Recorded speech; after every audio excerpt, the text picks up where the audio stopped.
నీతో దేవుని చిన్న మాట. ప్రియ శ్రోతలందరికీ నా వందనములు. అందరూ బాగున్నారా? మీరందరూ బాగుండాలని, వాక్యం ద్వారా స్థిరపరచబడాలని ప్రార్థిస్తున్నాను. ఈరోజు దేవుని వాక్యము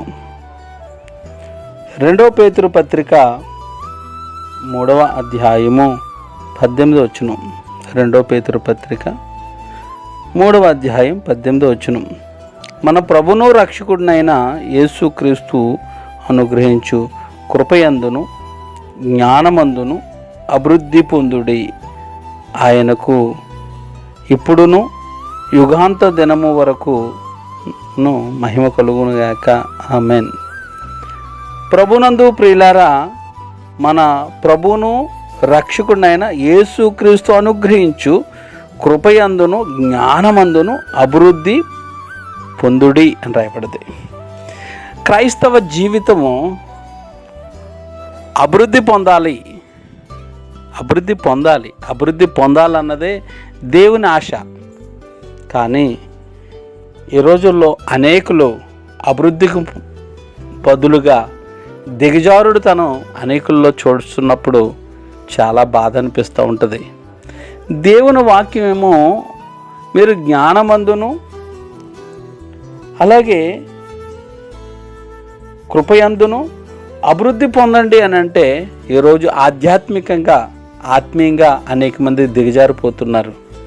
అలా ఉండకూడదు. ప్రభు వాక్యానికి లోబడి కృపయు జ్ఞానమందు అభివృద్ధి పొందే వారిగా, అనగా ఆధ్యాత్మికంగా అభివృద్ధి పొందేవారిగా ఉండాలన్నదే బైబిల్ సత్యమై ఉన్నది. కాబట్టి అభివృద్ధి అనేది క్రైస్తవ జీవితంలో చాలా విలువైంది. చర్చికి వచ్చామా, వెళ్ళిపోయామా, ప్రార్థిస్తున్నామా, ఆగిపోయామా, పాడామా, మౌనంగా ఉన్నామా, ఇది కాదు. అసలు నీ ఆధ్యాత్మిక అభివృద్ధి పొందాలంటే, గ్రోత్ కలగాలంటే, ఆ గ్రోత్లో ఉన్న మాటలను ఒకసారి మనం అర్థం చేసుకుంటే, ఆ రీతిగా మనం అనుసరించి జీవిస్తే మన జీవితాలు మధురంగా మారిపోతాయి. GROWTH అనగా గ్రోత్. జీ అనే మాటకు అర్థం చూద్దాం. జీ అనగా go to church and God and church of God. Go to church అంటే ప్రతి ఆదివారం చర్చ్కి వెళ్ళాలి. గో టు చర్చ్, ప్రతి ఆదివారం చర్చ్కి వెళ్ళాలి. మనం ఆత్మీయంగా అభివృద్ధి చెందాలంటే ప్రతి వారం చర్చికి వెళ్ళాలి, మొదటిది. రెండవది రీడ్ ద బైబిల్. ప్రతిరోజు దేవుని వాక్యాన్ని చదవాలి. GR అయ్యింది. ఓ అంటే ఒబే, అనగా దేవునికి విధేయత చూపించాలి. నువ్వు చదివిన ప్రతి వాక్యానికి కూడా నువ్వు ఒబే చూపించాలి. GR అయింది కదా. W అనగా వర్షిప్ ద గాడ్, అంటే దేవుని ప్రతిరోజు నువ్వు ఆరాధించాలి, వర్షిప్ చేయాలి. Tell the gospel.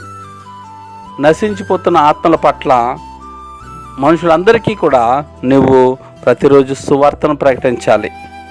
Tell the gospel, ప్రతిరోజు సువార్తను ప్రకటించాలి.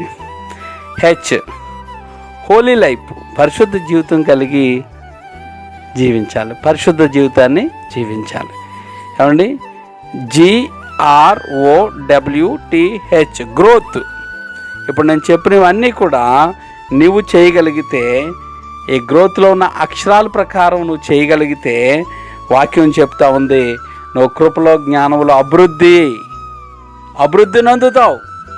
కాబట్టి ఈరోజు నువ్వు ఆ ఆత్మలో అభివృద్ధి పొందడమే కాదు, అన్ని విషయాల్లో కూడా నువ్వు అభివృద్ధి పొందేలాగా దేవుడు నిన్ను వాడుకోగలుగుతాడు, దీవించగలుగుతాడు. మరి ఈ మాటలు వింటున్న నా ప్రియ సహోదరుడా, మరి ఇంకెందుకు ఆలస్యం? ఈరోజు నీలో లోపాలను సరిచేసుకొని ఈరోజు దేవుడు చెప్పినట్లుగా గ్రోత్ కలిగిన వారుగా నువ్వు ఉండగలిగితే నీ జీవితంలో నిండైన దీవెన ఆశీర్వాదాలు పొందుకొని ఇతరులకు ఒక సాక్షార్థమైన వ్యక్తిగా నువ్వు నిలబడతావు. అలా ఉండాలని మనసారా కోరుకుంటూ గాడ్ బ్లెస్ యూ. మరణాత షాలం. మా ఈ ఛానల్ని మీరు లైక్ చేయండి, సబ్స్క్రైబ్ చేయండి, అలాగే షేర్ చేయండి. అలాగే బెల్ ఐకాన్ అంటే మేము పెట్టే ప్రతిదీ కూడా మీరు చూడాలి అనుకుంటే మరి మీరు ఆ బెల్ సింబల్ని మీరు ప్రెస్ చేసినట్లయితే మేము పెట్టే ప్రతి చక్కటి మెసేజ్లన్నీ కూడా మీ ఫోన్లోనికే వస్తాయి నేరుగా. God bless you all.